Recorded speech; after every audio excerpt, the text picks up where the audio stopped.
My name is Sam, and I'm 40 years old. I've been working as a programmer at my current company for many years. I've always enjoyed this job a lot. I love the work of programming and find daily fulfillment in it.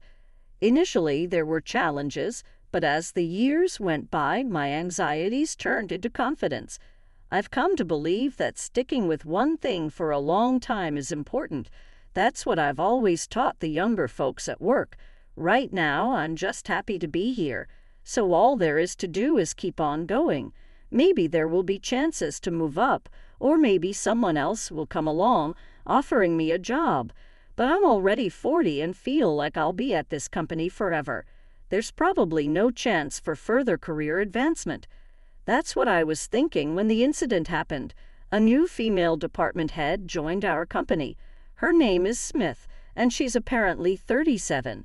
I admired her for becoming a department head at such a young age. The first time I saw her, she had an aura of competence. However, she was very cold towards people. "Are you only a middle school grad? Too dumb, aren't you?" These were the first words Smith ever said to me. It seems she noticed after looking at my resume. How many years back did she find? But the harassment from her continued. "Middle school grads are a hindrance to the company. Just disappear." I'm sorry. Even though I apologized, Smith wouldn't forgive me. The harassment got worse day by day, and eventually I wasn't even allowed to work. "You're not fit for the main office work." But this is the job I've been handling all along. Smith wasn't willing to listen. Is it because I'm a middle school grad? But working here, I hardly ever thought about that. My education is a thing of the past. Nowadays, no one cares about what education someone has. It's not even a topic of discussion. A week after being barred from work, I was called in by Smith. "How does it feel to be unable to work? I feel like I'm barely alive." Did Smith know that work was my passion? If she was deliberately taking work away from me, that would be the worst. She told me this: "Being a middle school grad and incompetent, you're unnecessary at the headquarters. Choose between being fired or demoted to a remote location." "Lol, then fire me." Lol. At that moment, I finally understood what Smith wanted. She wanted to drive me out of the company. That's why she took my work away and created an unwelcoming atmosphere for me at the company. Thinking back, Smith was also harsh on other employees who were middle school grads. We were told every day how incompetent we were for being at the headquarters. How much distress must everyone have been feeling? There were many victims besides me. Ever since Smith arrived, the company atmosphere has clearly deteriorated, shifting from a friendly environment to one that prioritizes educational background. I remember once when Smith asked me, "Why are there so many middle school grads here?" Well, I never really paid attention to it. I truly didn't know the educational backgrounds of my colleagues. I simply had no interest in it. So when she asked, all I could give was a vague response, and for that, I was scolded by her. "It's no surprise you're not aware of it given your incompetence." I'm sorry, her look of disdain was infuriating. Who does Smith think she is? Could she say the same if she were a high school dropout? Besides, I wasn't allowed to work here anyway.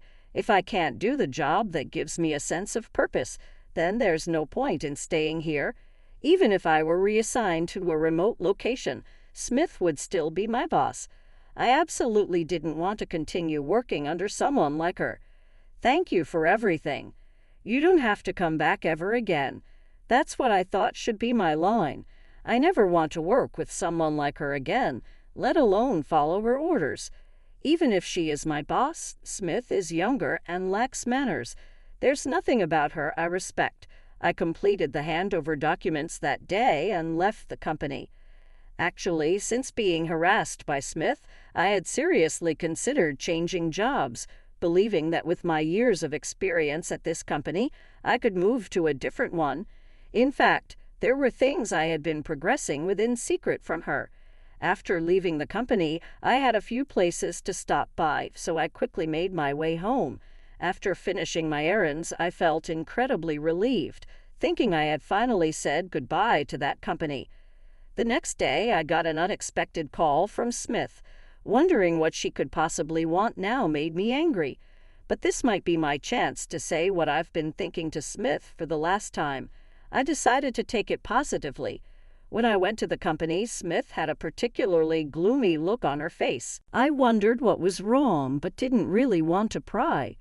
"What is this?" Smith showed me the handover documents I had prepared the day before. Her face was very pale. Even seeing her like that, I couldn't feel worried. "What's wrong? Is there a problem with these documents?" I asked her calmly. She then said, "Do you understand the meaning of all this?" "Of course, I understand everything. I made it after all. There's no way I wouldn't understand something I created myself. The handover documents were about programming that I had developed. It's written in technical terms, but it shouldn't be that difficult." However, Smith seemed to be having trouble. She kept looking at the documents and making puzzled faces. "Is something wrong?" I asked her. "I don't understand any of this at all. What are these documents?" Smith threw the documents at me. "What are you doing?" I couldn't believe she would treat something someone had made like that, but she kept getting angrier.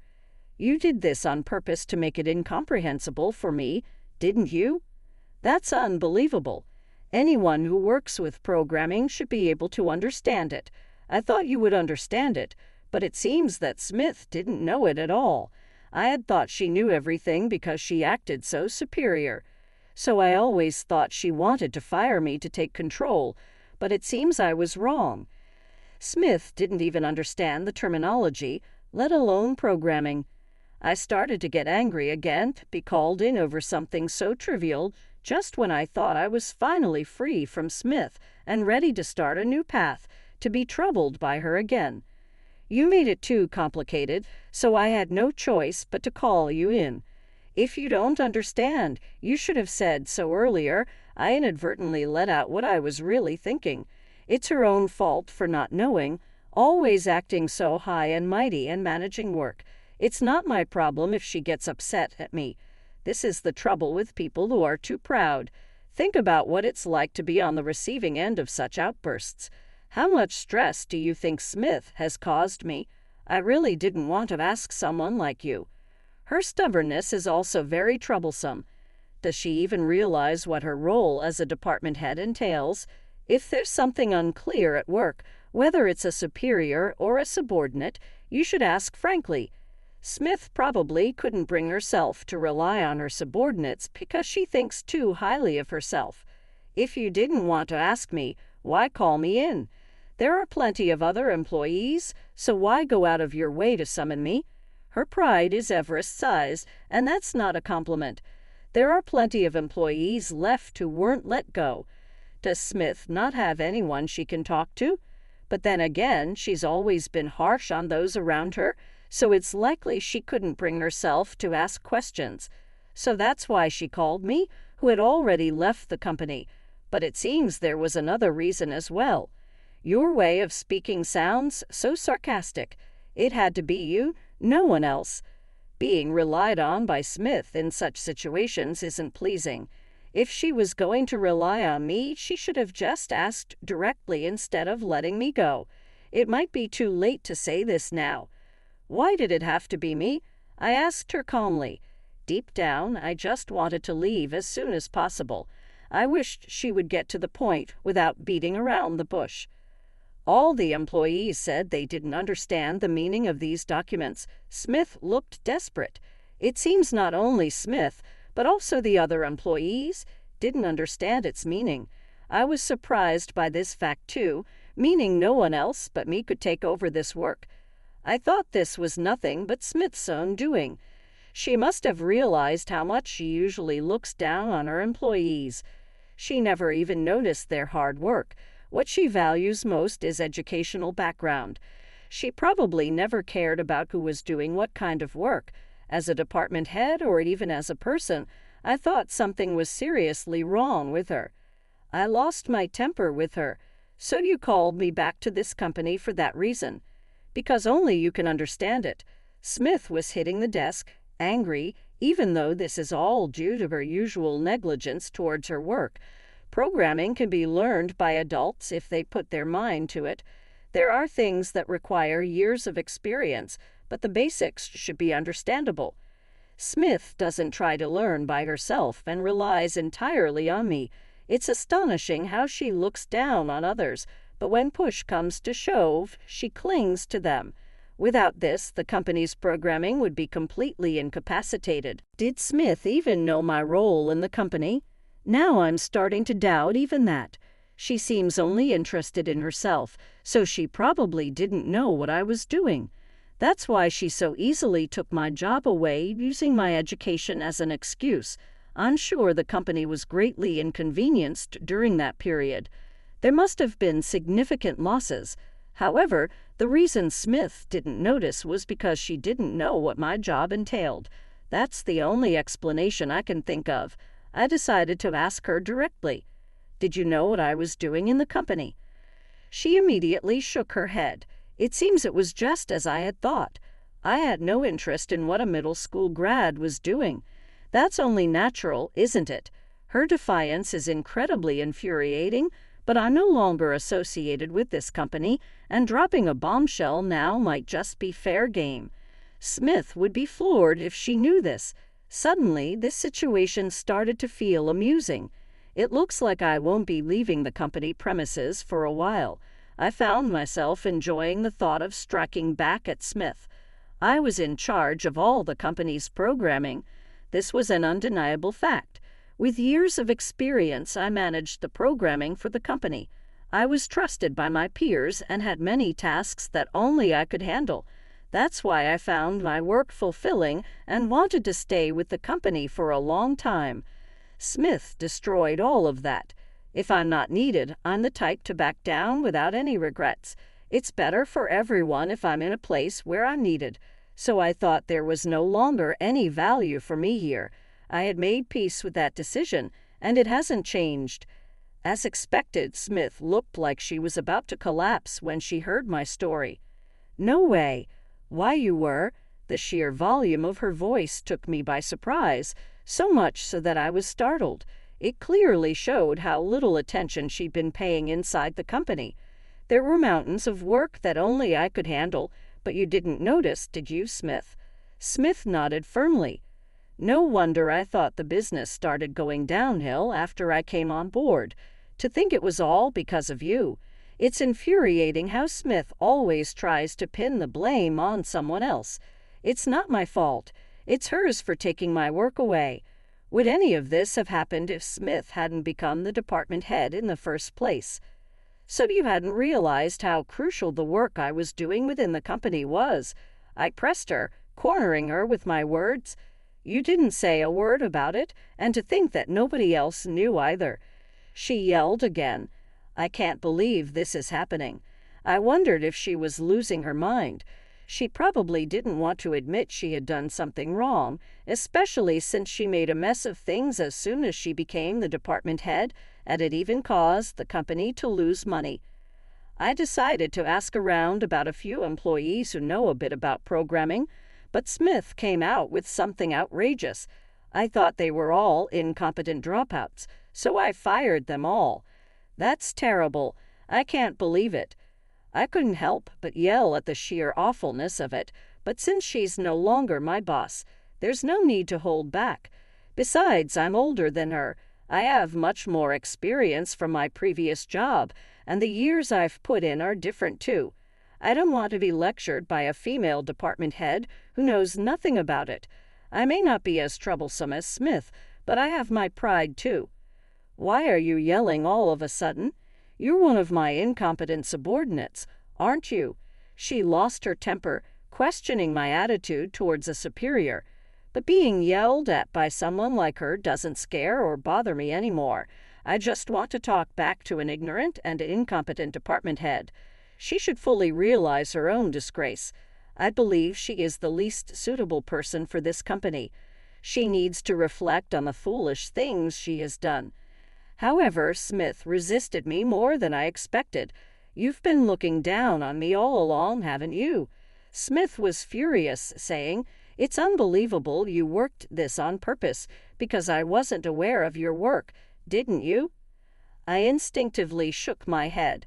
I see no benefit in framing such a troublesome person as Smith. Besides, I thought I was on top of everything at work, so it's Smith who's at fault. But I don't get a chance to fight back. Your silence must mean it's true, huh? You want to put all the blame on me. It's not that I'm silent by choice. Smith has been going on a monologue. I'm utterly dismayed by her disregard for others and her machine gun pace of talking. With the way this person talks, I don't think anyone can get a word in edgewise. That's probably why the high school dropout employees couldn't resist and just ended up quitting. As someone who was also fired, I can't help but feel a lot of sympathy. While I'm sighing, Smith comes back with more retaliation. "Think you're so important, but you're sighing.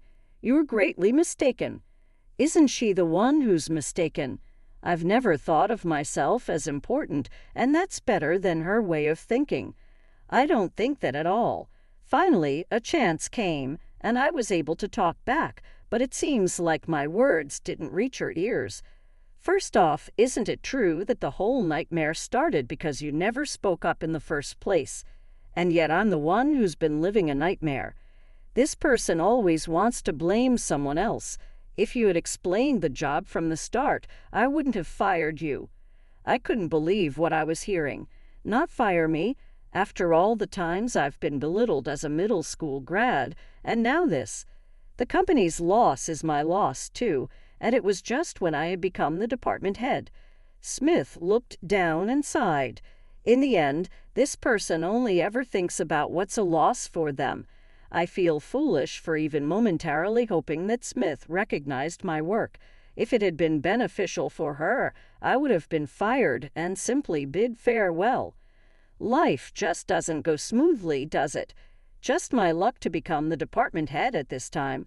Now Smith began to lament her bad luck. Because she became the department head, she had to deal with a middle school grad.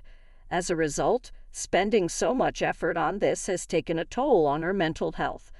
"How are you going to take responsibility for this?" Smith screamed again. They become something less than human. They seem like a monster in human form. It's a nightmare that such a true nature could become a department head.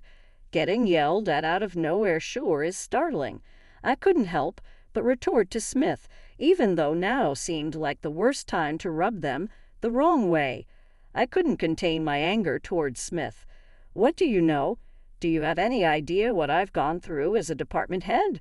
From my perspective, Smith seemed quite satisfied with their work. Subordinates always complied, and employees Smith wanted to fire were at her mercy. It was like the company was subject to Smith's dictatorship. The moment things start going south, it seems everything becomes a source of dissatisfaction. Such a troublesome person, no, a monster. "That's right, you should just come back to the company. Then everything will work out, right?" "What are you talking about?" Smith's out-of-the-blue suggestion was utterly absurd. Telling me to come back to the company after all the bullying and hurt they've caused. Now they say, "Come back." I thought, who would agree to such a ridiculous proposition? I have my own arguments to make. I found myself shouting from the bottom of my heart for the first time in a long while and was taken aback by my own reaction. If I don't keep myself in check, I'll end up just like Smith. I might become a monstrous person myself. "Why are you suddenly screaming? You're giving me a fright." Smith asked if I had gone mad. Her way of speaking only infuriated me more. "The one who's lost their mind is you, isn't it?" I blurted out again. I felt utterly pathetic, but no matter what she said, I had no intention of returning to the company. It was time to speak my mind fully. I'm no longer under Smith anymore. I don't care if I'm disliked or whatever. "Why are you shouting again?" Still, I retaliated against Smith without hesitation. "I will never return to the company, no matter what you say." "Why not? I'm telling you it's okay to come back." Smith's attitude was as condescending as ever. "It's because you are there. Besides, the company doesn't need me anymore." I'm saying I'll let you come back, and you're upset with me. This person has no idea what they did wrong. There's a need to say more. You judged employees solely on their educational background and disrupted the harmony within the company. I disrupted the company's harmony? You intend to pile on more accusations? Smith's sins were quite serious. She unilaterally fired other employees who didn't finish high school, just like me. Among these employees were many who were younger and had their futures ahead of them, and Smith crushed them. I cannot forgive her for stealing people's futures. I thought you were fired because you understood the meaning of programming. Once again, I exploited Smith's weakness of not understanding programming. Bringing that up again, I'll even retract saying you were just a middle school grad if you come back. Smith seemed to be getting a bit defensive under the criticism. What's been said once cannot be unsaid. Words cannot be taken back, nor can the person they were said to just forget them. Have you finally understood how I felt? There's no way I could understand that no matter what. Smith showed no sign of remorse. I decided it was time to deliver the final blow. I've already secured a job at a major corporation. At the mention of the company name, Smith's face went pale. When did you manage to get into such a big company? I laughed heartily.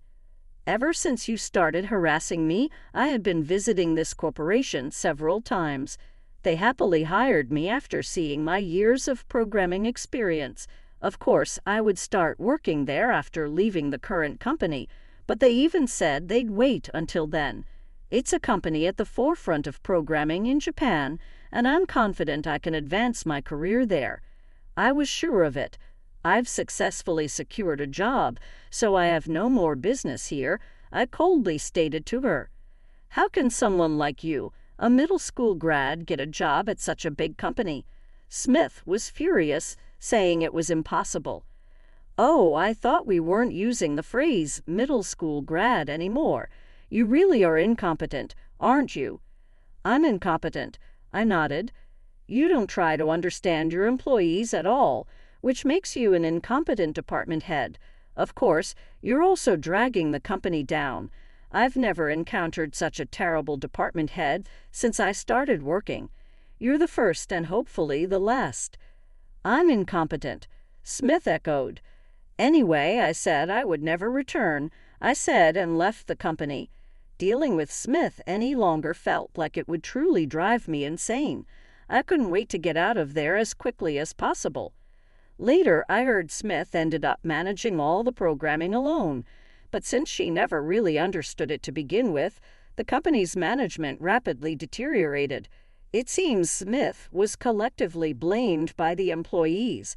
I heard that with her high pride, she couldn't bring herself to apologize and chose to resign on her own. It's all her own doing, so I can't interject. What happened to Smith afterward seems to be unknown to anyone. Having secured a job at a new company, I am living a very fulfilling life. The employees are all very kind, and the environment is welcoming. Additionally, there are many programming geniuses here, allowing me to strive and improve. I'm once again reassured that joining this company was the right decision. I wholeheartedly want to continue doing my